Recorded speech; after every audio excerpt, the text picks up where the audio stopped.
Ассалаумағалейкум, қалайсыздар, қалай жағдайларыңыз жақсы ма? Әңгіме айтпайын десең, айтқым келіп қалады да. Қазір сіздер де естіген шығарсыздар. Ана мемлекет қызметкерлері өзінің тапқан табысын ашық ақпаратқа шығарады деп сөйтіп. Бір депутат қойды, мен оның атын енді ел сайлады деген депутаттардың енді көбісін танымаймыз да ғой. Сол біреу 43 мың таптым депті да. Не істеген екен 43 мың тауып. Одан кейін қазір бай, Алматыдағы ең бай шонжар дейміз ба, не дейміз, байлардың оқитын мектебіне келіп бір ағай апай тастап кетіп бара жатсам, енді мына жерде машина, ойбай машина деген шығып алды. Содан кейін мынау ақпарат есіме түсіп айтып жатқан ғой. Алматының әкімі бұрынғы Досаев айтыпты, жылына 14 миллион таптым депті, бірақ әйелі 2 миллиард деді ма? 2 миллиард тауыпты. Әйелі не жұмыс істейді екен?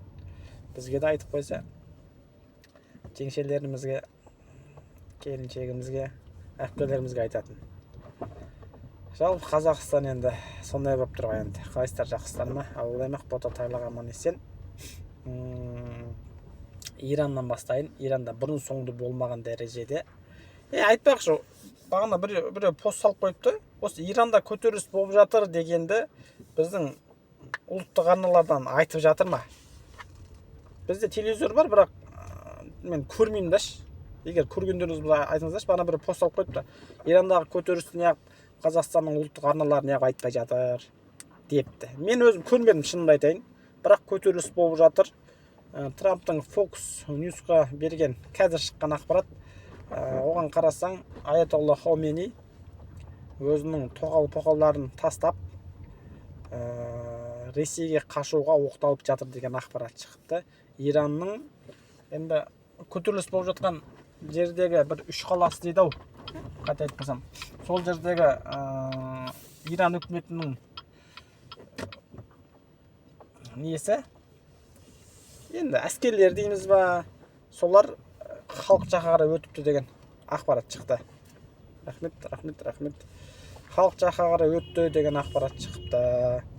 Енді Иран халқы өзінің таңдауын жасап жатыр деп ойлаймын енді. Одан Лукашенко сөйлепті. Лукашенко енді сөйлегенін қараңыздар, былай дірілдеп тұр енді. Елже болмаса, өзі кәртейіп жас келіп қалған, дірілдемеймін десе де бүйтіп сөйлеп жатыр. Мадуроны алып қашып кеткен әлі әңгіме болып жатыр ғой, қалай алып қашып кетіп қалды десе, кім еді аты? Лукашенко айтады, оларды ақшамен сатып алды, ол жерде сатқындық болды. Мадуроны алып қашып кеткенде мен де алып қашып кетуі мүмкін. Енді мойындап тұрмын, мен диктатормын деп.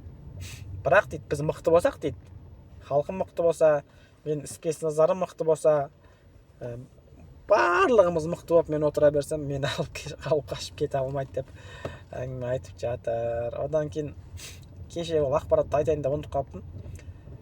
Америка, мынау енді ұйымдар бар ғой, Біріккен ұлттар ұйымы, ана ұйым, мына ұйым, Орталық Азия ұйымы, А5 ұйым, G7 ұйым, С20 ұйым, +7, G7 +1 ұйымы деген енді ұйым көп қой. Америка енді әлемдегі бірінші мемлекет, енді барлық Америка сол ұйымда болса, сәл болсын жақсы сезінемін деген сияқты енді ұйымдарға кіргізген ғой. Трамп айтты, бізге керек емес ұйымдардың барлығына шығамыз депті. 43 ұйым деді, болмаса 43 деді ғой деймін, болмаса 37.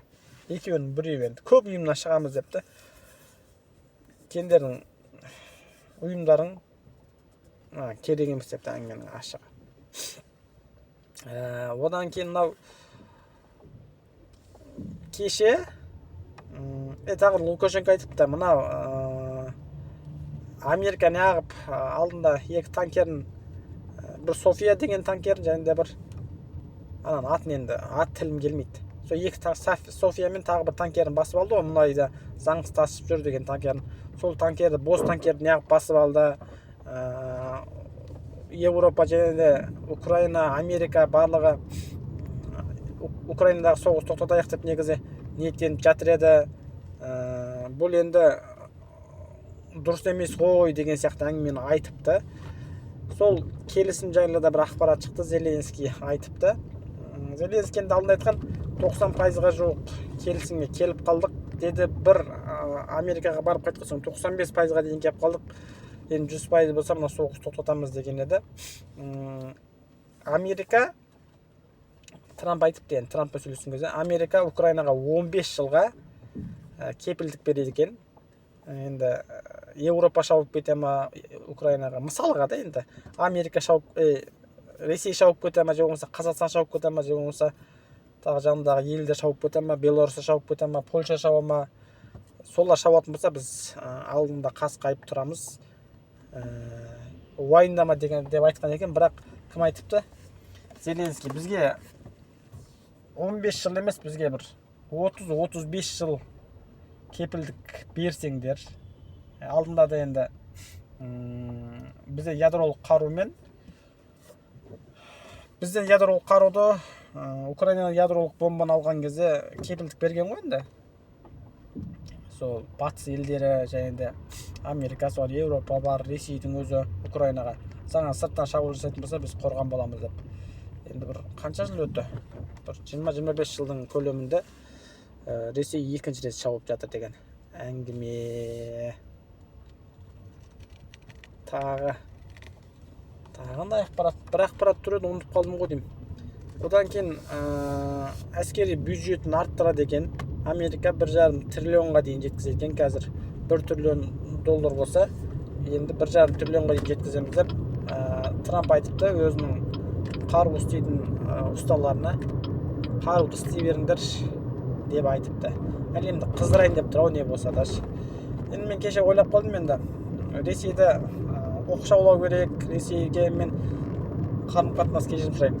Қарым-қатынас жасап жатқан елдерге санкцияны салу керек деген әңгіме айтты. Негізі ол санкцияны салып та қойды, неге десеңіздер, Ресейге тек мұнай сатып жатқан Қазақстан ғой, дұрыс па? Енді Қазақстанның мұнайын Ресей сатпай қалуы да мүмкін. Неге десеңіздер, әлемдегі ең мұнай көп Венесуэланы алды, және де бұрын енді арабтар мұнайдың бағасын арабтар ұстайтын ғой. Салман Ханзада.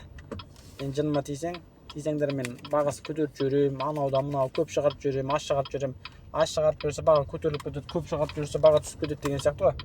Енді Венесуэланы алған соң мұнайдың бағасын Америка өзі қояйын деп тұр. Ресейге болсам деген елдердің барлығын опшы аузын жапты ғой, әңгіменің ашықша.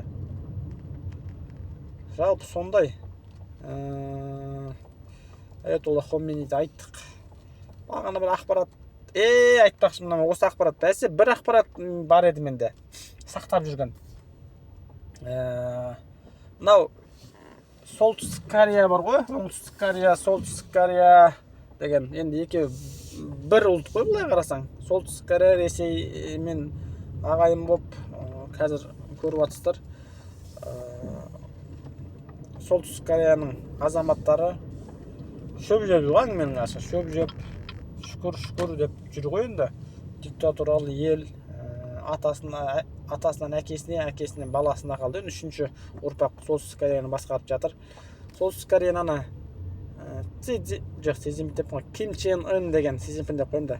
Ким Чен Ын деген айтыпты, Путинге, сіздің қандай шығарған шешімдеріңіз болса да, сіз қандай шешім шығарасыз, біз соған, мен соған, біздің Солтүстік Корея, бұл Кореяның, Солтүстік Кореяның өзінің бір ақпарат тарататын арнасы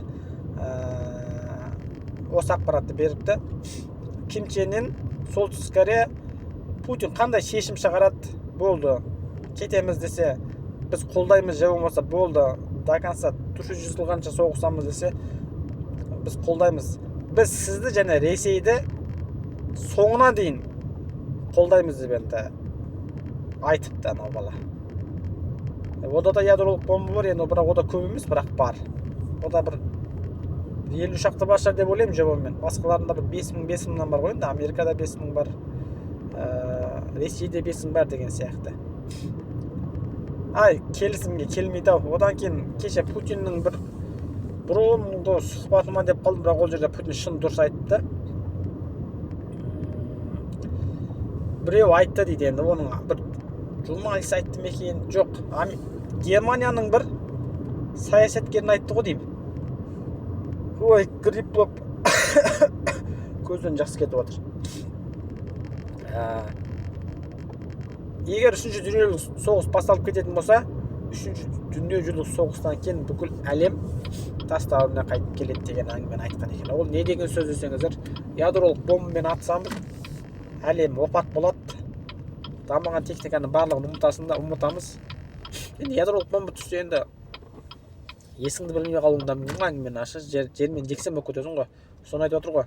Егер 3-ші дүниежүзілік соғыс, мүмкін мына Украина мен Ресейдің арасында соғыс, мүмкін 3-ші дүниежүзілік соғыс, бірақ Еуропа бөлек, Америка мен Ресей кәдімгі стасып соғысатын болса, ядромен атысатын болса, онда 3-ші дүниежүзілік соғыстан кейін жерде тас дәуіріне қайтып келеміз деп Путин айтқан екен. Ол да шын негізі. Жақсы, еліміз аман, жұртымыз тыныш болсын. Одан кейін мына Алауиддин деген бір Ахмад Сила деп жүрген. Сол сөйлепті кеше, біз бір болсақ, енді көп сөйлеген, бір 7-8 минут сөйлеген, соңына дейін көрдім. Біз бір болсақ, бар болсақ, бір болсақ, қазір Ресейдің басшылығы бізге қандай бұйрық береді, біз оны орындауға дайынбыз соңына дейін. Әңгіме ашып, Трампты террорист деп айтыпты. Трамп террорист, есін жина, бүйтіп қояды. Енді олар да христиан ғой, христиан, антихристиандарды біз көзін құртуымыз керек деп қойды. Бір жағына өзі ресейлер де христиан ғой, енді христиан туын іліп қойған, мындай бүйтіп тұрған. Бір жағына сол айды қойып қойған ғой енді. Жалпы Алауиддин де өзі тірі жүр енді. Білмеймін ол. Қашанға дейін тірі жүреді, бірақ соғыста қалай соғысып жатқан білмеймін, бірақ тиктокты жарып жатыр. Еліміз аман, жұртымыз тыныш болсын. Байланыстамыз. Мен 1-2 күн жоқ болып кетуім мүмкін. Қонақтар келе жатыр. Қонақ күтуіміз керек. Жақсы. Еліміз аман, жұртымыз тыныш болсын. Бүгін жұма. Ұлттық арналардан Иран айтып жатыр ма? Осыған пікір жазыңыздар. Жақсы.